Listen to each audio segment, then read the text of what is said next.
not only to be able to keep the score down and keep people entertained, but to also be able to time to rest and get players a little break.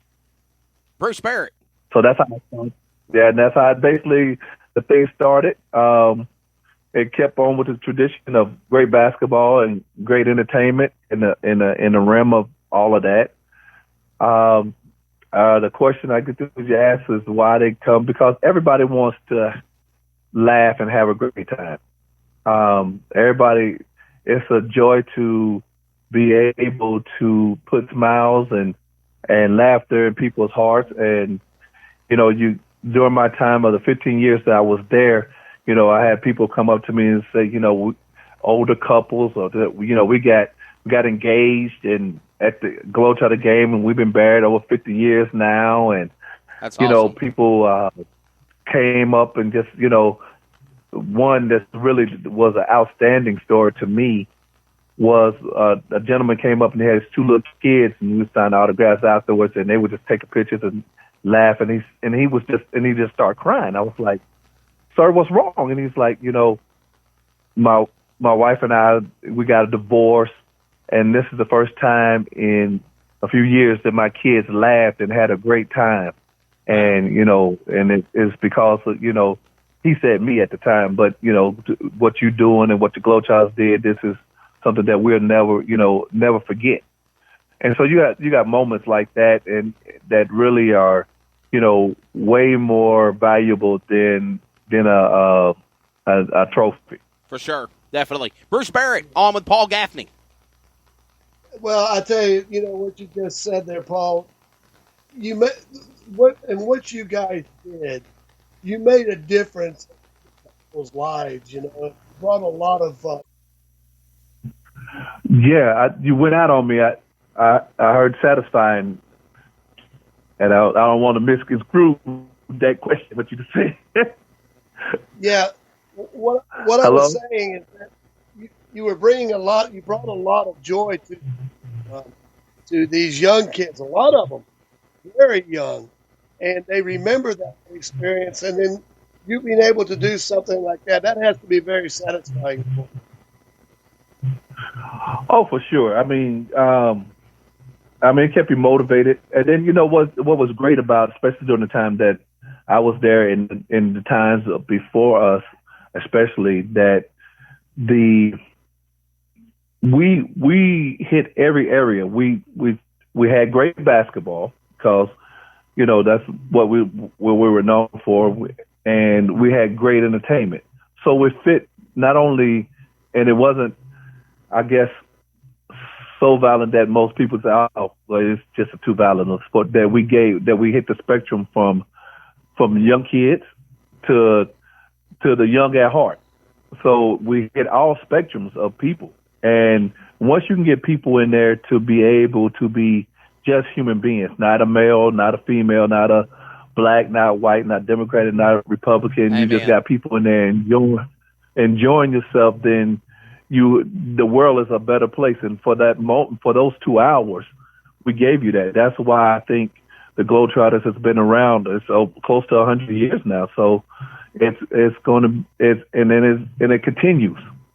Paul, what type of honor is it to be asked to be a member of the Harlem Globetrotters?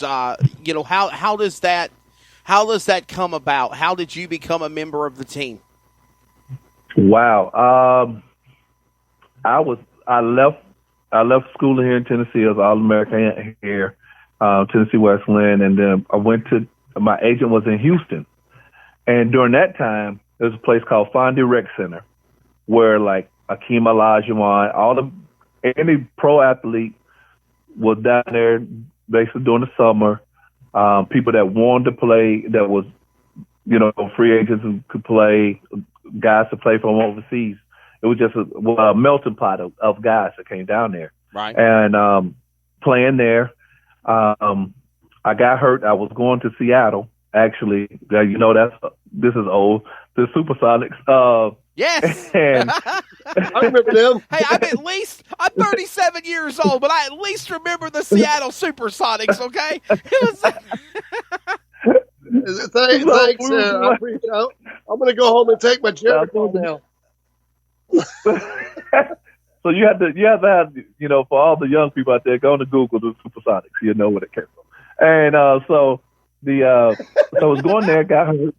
I got hurt my ankle, and then during the time of rehabbing again, still in Houston, I knew a guy that played with the Globetrotters. He was, everybody's down there playing, and the coaches, with scouts and different people come down through there because summer league and all that. You got all the players, Penny Hardaway, everybody be coming down there. So anyway, he asked me, the coaches asked me, well, why don't you come to our camp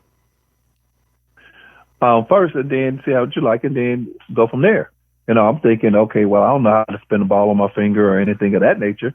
So they were like, man, come to camp. It's different what you thought. Okay, I'll go to camp. Next thing I know, I'm on the track. We didn't see a ball. I didn't see a trick for 2 weeks. And I'm like, what is the world is going? What happened? Right. I'm thinking trick. But it's guys that were All-Americans, guys that are, tops in the college, here to play ball. And, first thing they look for is, can you play the game? Especially the time we came up, can you play basketball? Because right. you can spin the ball in your finger, throw it behind your back, whatever, but you got to put the ball in the hoop. And then, you go from there, from your talent standpoint, and then you go to see, well, what separates, if it's the talent's the same, what separates you from someone else? And it's basically, how you interact and how you are with people. Not saying no one's perfect, right, but they don't want nobody choking the Pope or kicking President Mandela in the leg. So they got to,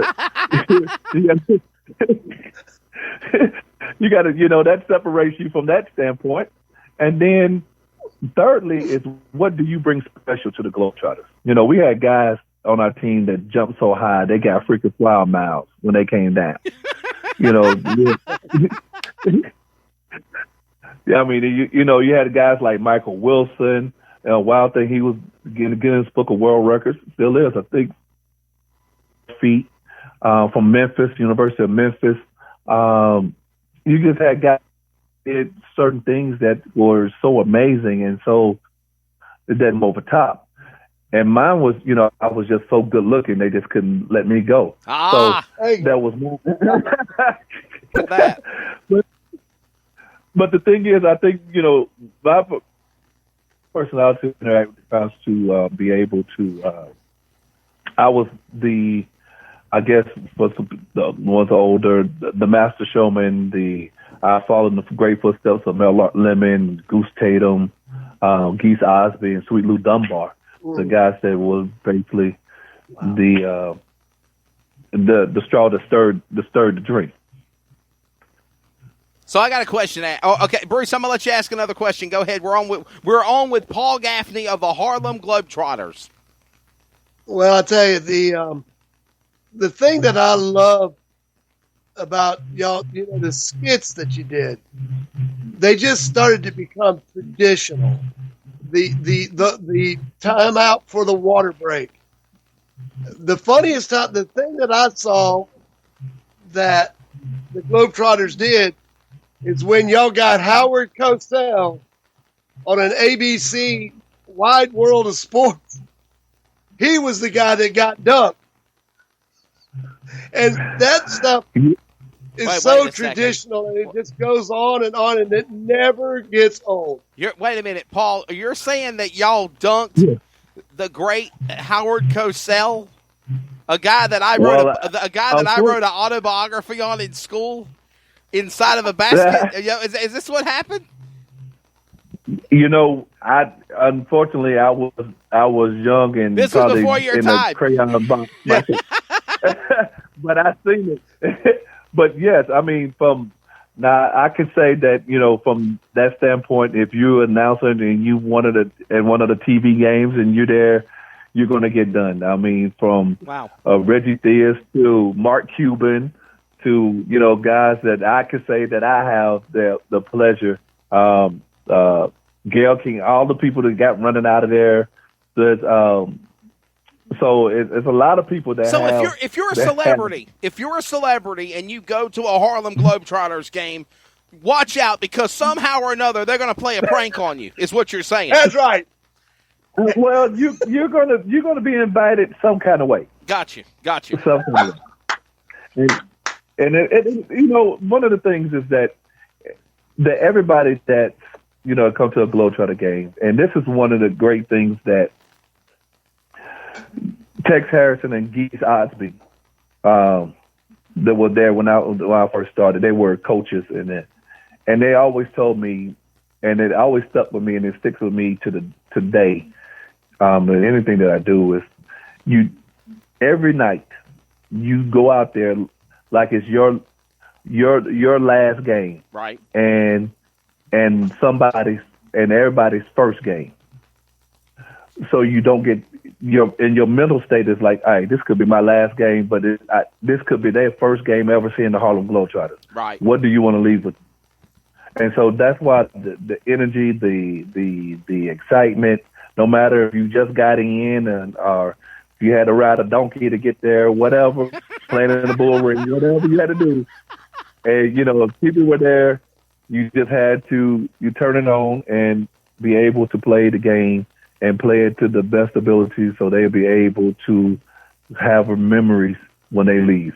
We're chatting about the Harlem Globetrotters with basketball player Paul Gaffney. Of course, by the way, you can follow the Harlem Globetrotters on social media. Of course, it's harlemglobetrotters.com, their official website. They're on Facebook at Harlem Globetrotters and on Twitter at Globies. At Globies.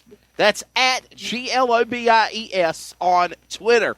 And we have tagged all of those specific social media outlets, and hopefully they share it. Hopefully, Paul, you will as well on your social media. Hey, listen, the COVID-19, how big of a hit has it took on the Harlem Globetrotters since, I know you don't play for them anymore, but obviously you stay in touch. I know you have friends. I know there's people in the operations.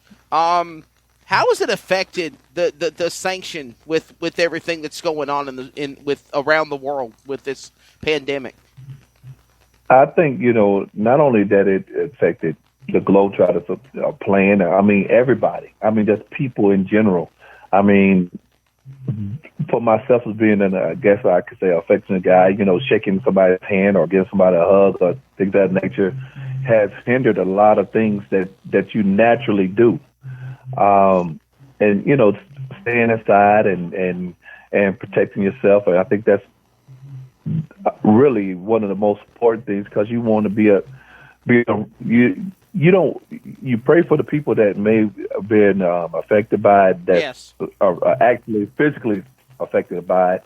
But everybody's affected by it. This is something that, when, I'm not trying to be that, I am, but when it rains on everybody. Yes. Or when it's sunshine, it rains on everybody. And again, this is another one of those moments when it's not a race or gender.